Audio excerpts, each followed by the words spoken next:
दिन से तोहरा के देखा तनी कि बड़ा ही मने मने गच रहतारू हो।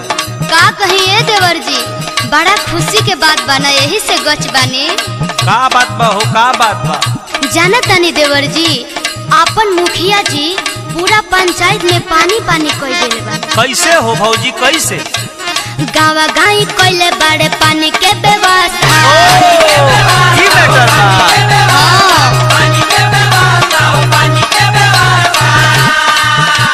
अतने ना ये देवर जी। औरू का हो भौजी, औरू का कदल मुखिया जी तोहरा के? मुखिया जी के पूरा सफाई पे ध्यान बा आजकल। अच्छा, नाला नूली साफ कोइले कोई दिहला रास्ता।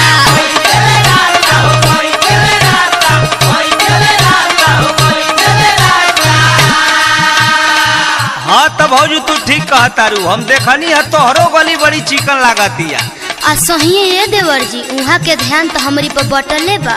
हाँ, भोटा दिहला के सचो खानी फल देखनी, हम तो मुखिया के रात चपा कॉल देखनी।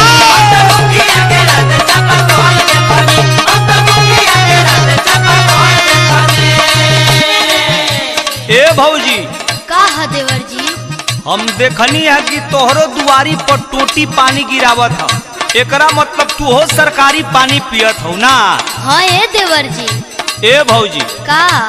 अरे अतने ना, मुखिया जी औरू कुछ बाटत हवन भौजी, अहिला सुना। का बाटा तनी मुखिया जी, सुनाई सुनाई ये देवर जी। कोटा से दिया तरला चाउर गेहूं दलिया। अच्छा, हाँ,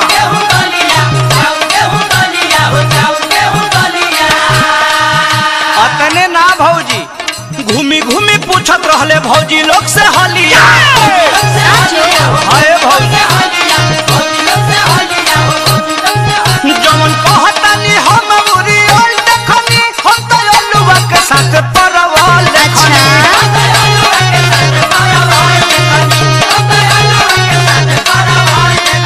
हम तो मुखिया के रात चपा कॉल देखनी।